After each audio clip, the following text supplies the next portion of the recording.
उद्देश आहे आंदोलनाचे हे पुरा मी करू सुरू.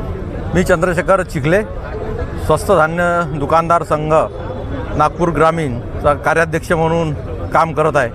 मागील 1.5 वर्षापासून आमची या ठिकाणी बाबाभाऊ आष्टनकरच्या नेतृत्वात आणि इतर आमचे जे काही पदाधिकारी आहे यांच्या नेतृत्वात आम्ही या जिल्ह्यामध्ये काम करत आहे. आमच्या विविध ज्या मागण्या आहे आणि त्यापैकी महत्त्वाची मागणी जी आहे की स्वस्त धान्य दुकानदारांना मागील 6 महिन्यापासून जे आमची मार्जिन्स आहे, जी कमिशन आहे ती अजूनपर्यंत आम्हाला मिळालं नाही. यामुळं प्रत्येक स्वस्त धान्य दुकानदार जो आहे हा हवालदिल झालेला आहे. त्याच्याकडं आता सध्या पैशाची कुठल्याही प्रकारची व्यवस्था नाही आहे आणि हे सर्व करीत असताना विविध ज्या मागण्या आहे, कधी तूट येते आम्हाला 2-4 किलो एका पोत्यामध्ये जी घट येत असते. त्यानंतर जे आमचे ई-पॉज मशीन त्या ठिकाणी व्यवस्थित चालत नाही. यामध्ये अजून आमची महत्त्वाची मागणी आहे की जो दुकानदार आज हयात आहे आणि तो जर समजा दुर्दैवानं त्याला कमी जास्त झालं किंवा तो जर समजा मरण पावला तर त्याचं जे नॉमिनी आहे हे आजच सरकारनं त्यांनी जो नॉमिनी म्हणेल, मग ते मुलगा असेल किंवा मुलगी असेल, त्याला त्या ठिकाणी नॉमिनी म्हणून करावं, अशा प्रकारची आमची हे सुद्धा या ठिकाणी मागणी आहे. एवढंच नव्हे तर सरकार आम्हाला 20 पैसे, फक्त 20 पैसे आमची या दुकानदारांची किंमत 20 पैसे ठरवत आहे. हे उचित नाही आहे. आमची या सरकारला विनंती राहणार आहे की आमचा आता अंत पाहू नये. आज जे आंदोलन आहे, आज हे आम्ही आंदोलन या ठिकाणी भीक मागो आंदोलन केलेलं आहे. काही लोकांनी या ठिकाणी आमच्या भीक मागितलेली आहे. आता भीक मागूनसुद्धा भीक आम्हाला लोक देत नाही अशी सुद्धा परिस्थिती या ठिकाणी आता निर्माण झालेली आहे.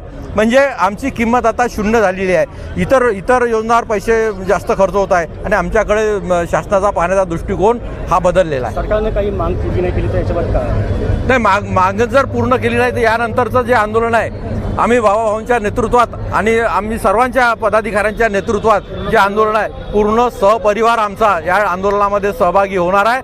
या जिल्ह्यामध्ये ग्रामीणमध्ये जवळपास 1400 दुकानदार आहे. त्या 1400ही दुकानदाराचे परिवार या ठिकाणी उतरणार आहे आणि शासनाच्या विरुद्ध आवाज बुलंद करणार आहे. बाबा आष्टनकर जिल्हा स्वस्त धान्य दुकानदार संघटनेचा अध्यक्ष आहे. केंद्र सरकार व राज्य सरकारच्या नाकर्त्यापणामुळे आज स्वस्त धान्य दुकानदार हा डबघाई झालेला आहे. 6 महिन्यापासून त्यांचं थकीत कमिशन जे शासनाकडे प्रलंबित आहे ते मिळालेलं नाही. आम्ही अनेक वर्षापासून मागणी करत आहोत की आम्हा लोकांना प्रति क्विंटल 300 रुपये कमिशन मिळालं पाहिजे, परंतु शासन त्याकडे दुर्लक्ष करत आहे. कारण शासनाला दुकानदारांना काही द्यायचं नाही. पण शासनाला एक गोष्ट कळली पाहिजे की अन्न सुरक्षा विधेयक असो की अन्न साखळी पूर्ण करण्यासाठी हा दुकानदार महत्त्वाचा कणा आहे. दुकानदारांनी जर उद्या माल उचल केला नाही, मालाचा वाटप केला नाही तर शासनाचं अन्न सुरक्षा विधेयक लंब झाल्याशिवाय राहणार नाही. याची त्यांनी दखल घेतली पाहिजे आणि ताबडतोब आम्हा लोकांचं कमिशन 6 महिन्यापासून जे प्रलंबित आहे ते ताबडतोब दिलं पाहिजे आणि आमच्या प्रति क्विंटल 300 रुपये आम्हा लोकांना प्रति क्विंटल 300 रुपये कमिशन वाढ झाली पाहिजे, ही आमची प्रमुख मागणी आहे. आणि त्यानंतरही आमच्या अनेक गोष्टी आहेत, अनेक मागण्या आहे.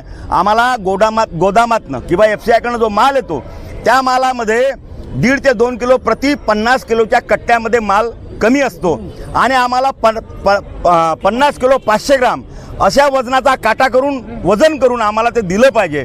परंतु ठेकेदार आणि गोडाऊनचे लोक हे कधीही काटा करून देत नाही आणि त्याच्यामध्ये जो काही माल कमी असतो, 100 क्विंटल एखाद्याकडे जर धान्य येणार असेल तर त्याचा 15-20 किलो जर धान्य कमी आलं तर त्याच्या दुकानातले 2-3 दुकानदार 2-3 राशन कार्ड धारक धान्यापासून वंचित राहत असते आणि याच्यामुळे शासनाने लक्ष दिलं पाहिजे.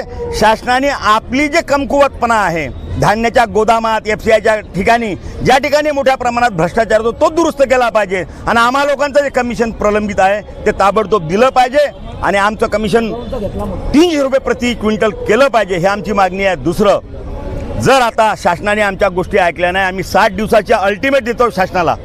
60 दिवसात जर आमच्या मागण्यांकडे लक्ष दिलं नाही तर आम्ही सहपरिवार आमच्यावर आश्रित असलेला आमचा परिवार घेऊन आम्ही या ठिकाणी येऊ आणि याच उपराजधानीच्या ठिकाणी मोठं जन आंदोलन उभारू असा मी जाहीर करतो.